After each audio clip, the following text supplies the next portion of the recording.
आज हम शम्सुर रहमान फारूकी के मशहूर नावल कई चांद थे सरे आसमां उसके कुछ बहुत ही आप कह लें अहम हिस्सों पर बात कर रहे हैं। जी। कहानी 19वीं सदी की दिल्ली की, वो जमाना जब मुगलिया सल्तनत जवाल की तरफ जा रही थी और ईस्ट इंडिया कंपनी का असर बढ़ता जा रहा था। जी हाँ, और इसी बदलते हुए माहौल में एक बहुत ही खास किरदार हैं वजीर खानम, जिन्हें छोटी बेगम भी कहा जाता है। अच्छा। उनकी जिंदगी वो एक ऐसे मोड़ पर थी जहां ताकत, मोहब्बत, तारीख सब आपस में टकरा रहे थे। मतलब उनकी कहानी से ना उस दौर की पेचीदगियां समझ आती हैं। बिल्कुल। तो आज हम खास तौर पे वजीर खानम की जिंदगी के एक अहम हिस्से को देखेंगे जब उनका ताल्लुक नवाब शमसुद्दीन अहमद खान से बना। जी। और वो कैसे नवाब साहब और दिल्ली के ताकतवर अंग्रेज रेजिडेंट विलियम फ्रेजर उनके बीच की कश्मकश में आ गईं। सही। हमारे पास नावल के वो हिस्से हैं जो ये सारा ड्रामा बताते हैं, तो चलें जरा इसमें गहराई से उतरते हैं। वजीर खानम की कहानी में एक अहम वाकया मास्टन ब्लैक, एक अंग्रेज अफसर थे, उनसे उनके ताल्लुक के बाद का है। जी, ब्लैक का कत्ल हो जाता है। हाँ, और जब वो दिल्ली वापस आती हैं तो अब वो एक ऐसी खातून हैं जो अपनी मर्जी से जीना चाहती हैं, खुद मुख्तार, लेकिन समाज में उनकी पोजीशन थोड़ी नाजुक है। बिल्कुल।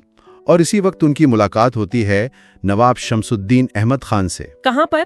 विलियम फ्रेजर की हवेली पर एक महफिल थी शेरो सुखन की। ओ, फ्रेजर की। जी।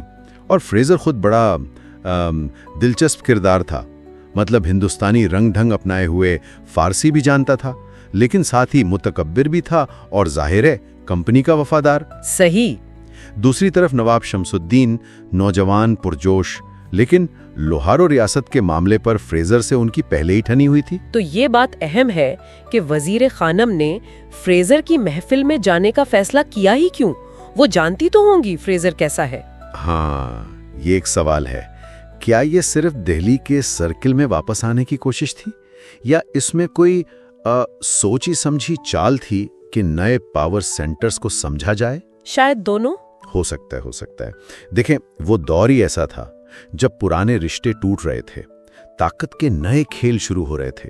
तो फ्रेजर की महफिल में जाना शायद वजीर खानम की तरफ से बदलते हालात में अपनी जगह बनाने की कोशिश थी।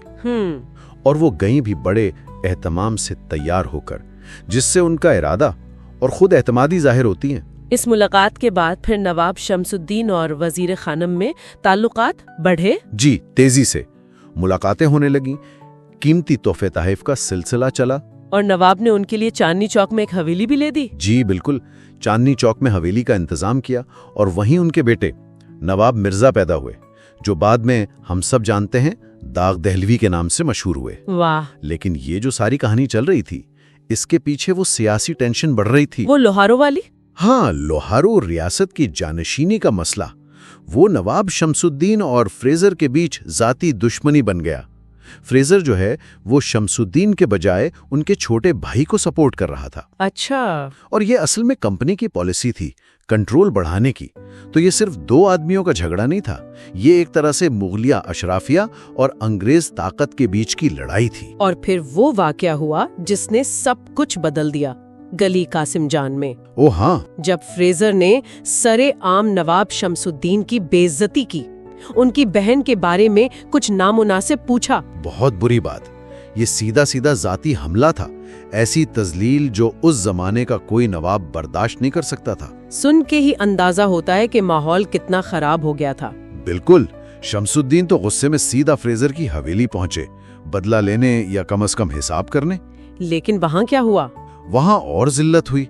फ्रेजर ने मिलने से ही इनकार कर दिया, बाहर निकलवा दिया। ओह। और जाते हुए शमसुद्दीन ने जो कहा वो अल्फाज तारीख में दर्ज हैं।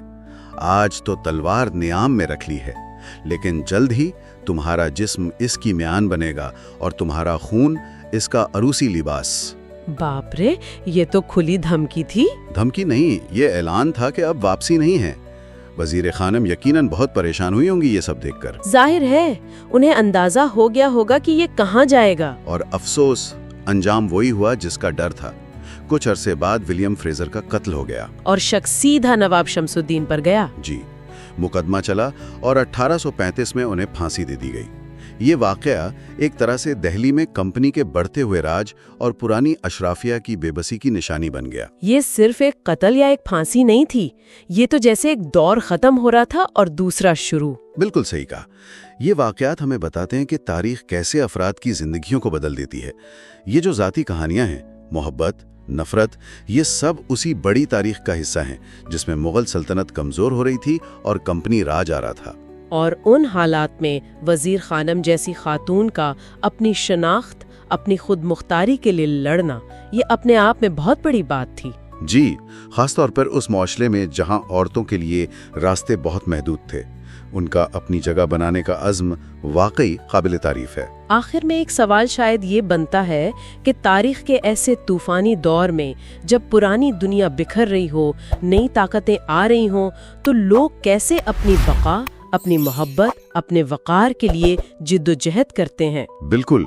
और वजीर खानम की कहानी, उनकी जिंदगी के ये उतार चढ़ाव, इसी इंसानी जिद्दोजहद की एक झलक है जिस पर हमें सोचना चाहिए।